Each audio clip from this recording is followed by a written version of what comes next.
Hello guys, welcome back to my channel Chiranjit official blog. তো আজকের থাম্বনেলটা খুবই interesting হতে চলেছে। তো তোমরা জানতে চাইবে যে দাদা থাম্বনেলটা এতটা ইন্টারেস্টিং কেন?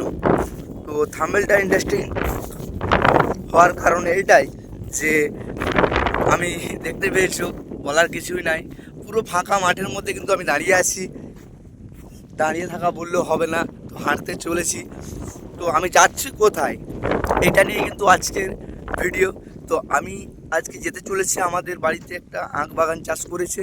তো আখ বাড়ি আমি দেখতে অনেক দিন হয়ে গেছে, আখ বাড়ি দেখতে যাই না। তো আজকে আমি আখ বাড়ি দেখতে যাচ্ছি। তো আখ বাড়িটা কেমন হয়েছে তো সেটা তোমাদেরকে দেখাবো। তো ভিডিওর সাথে থাকো। এই কিন্তু অনেকটা চলে এসেছি, অনেকটা পথ হেঁটে চলে এসেছি। তো আর একটু বাকি আছে, দেখতে পাচ্ছি আখবাড়িটা। তো দেখাবো ভাই, যে দূর থেকে যে আখবাড়ি দেখতে পেয়েছি ওই আখবাড়িটাই কিন্তু আমাদের। তো ওখানকে আমি যাব। আমি আখবাড়ির কাছে যাচ্ছি। আখ গাছগুলো কিন্তু প্রচুর বড় হয়ে গেছে, আমি দেখতে পাচ্ছি যে এক মানুষেরও উপরে বড় হয়ে গেছে। তো সেখানে গিয়ে তোমাদেরকে ভালো করে দেখাবো কত বড় হয়ে গেছে, দেখতে পেয়েছো? আরে বিশাল সুন্দর লাগছে কিন্তু দেখতে। তো তোমাদেরকে কেমন লাগছে তোমরা কমেন্টে জানাবে। তো হ্যালো বন্ধু, আমি কিন্তু এসে গেছি ফাইনালি, পুরো আখ বাগানের কাছে কিন্তু আমি এসে গেছি। তো দেখতে পেয়েছো আখ বাগানগুলো যে কত বড় বড় হয়ে গেছে, তোমরা দেখতে পেয়েছো। তো আরও চারিপাশটা কিন্তু ঘুরিয়ে তোমাদেরকে ভিডিওতে থাকলে কিন্তু চারিপাশটা ঘুরিয়ে তোমাদেরকে দেখাবো। তো আখ বাড়িগুলো চারপাশটা কিন্তু এইভাবেই কিন্তু নেট দিয়ে ঘেরা হয়েছে। কারণ নেটগুলো না দিলে শিয়াল বলো, কুকুর বলো, ছাগল, আমাদের গ্রাম এলাকাতে কুকুর ছাগল তো হেমেশাই তো নেট ছিঁড়ে দেবে। আর শিয়াল পুরো একবারে আখ বাগানের পুরো আখগুলোকে সবই খেয়ে নেবে। তার জন্য নেট দেওয়া হয়েছে। তা সত্ত্বেও কিন্তু শিয়ালকে আটকানো যায়নি, কিছু কিছু জায়গায় নেট কেটে দিয়েছে। তো সেই নেটগুলো তোমাদেরকে দেখাবো, ভিডিওর সাথে থাকো। আর চারিপাশটা ঘুরে ঘুরেই তোমাদেরকে ভিডিওর সাথে থাকলে দেখাবো।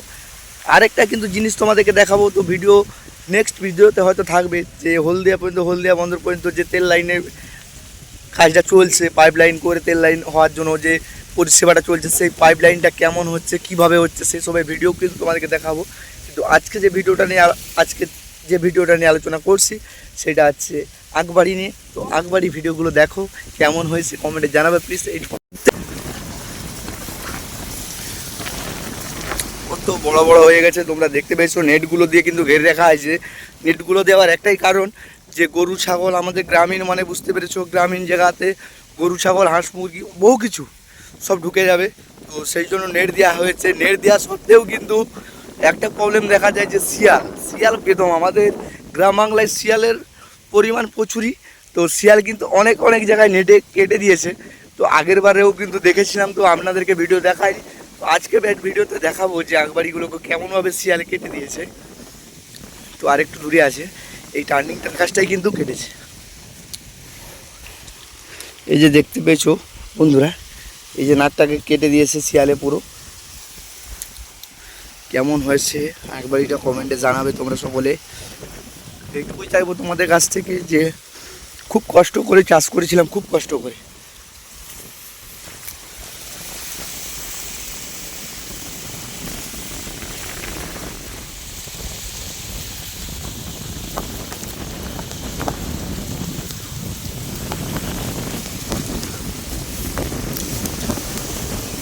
তো আখবাড়ির চারপাশটা তোমাদেরকে ঘুরে ঘুরে দেখাবো। তো দেখো কেমন হয়েছে সকলে কমেন্টে জানাবে।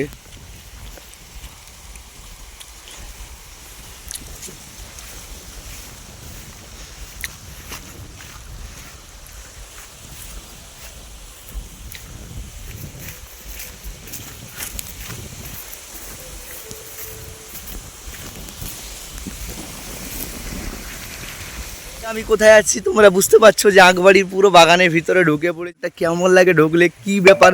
আমি কিন্তু তো বাগানের ভিতরে ঢুকবো। তো বন্ধুরা থাকো, ভিডিওর সাথে থাকলেই বুঝতে পারবে যে বাগানের ভিতরে কীভাবে ঢুকতে হচ্ছে, কী কষ্ট। তো ভিডিওর সাথে থাকলেই বুঝতে পারবে যে ফাইনালি দেখতে পেয়েছো পুরো আখ বাগানের ভিতরে ঢুকে পড়েছি। তো দেখেই তো দেখো পজিশন দেখতে পেয়েছো পুরো লালা। তো এই গাছগুলোকে ছাড়াতে হবে, এই গাছগুলোকে যে চঁচগুলো আছে এই চঁচগুলোকে ছাড়াতে হবে ভালো করে, গাছের গোড়াগুলো পরিষ্কার করতে হবে। তো এইভাবে যে ভাবটাই পরিষ্কার করছে এইভাবেই পরিষ্কার করা হবে। চঁচগুলোকে ছাড়িয়ে দিলে তো ওইভাবেই রয়ে যাবে।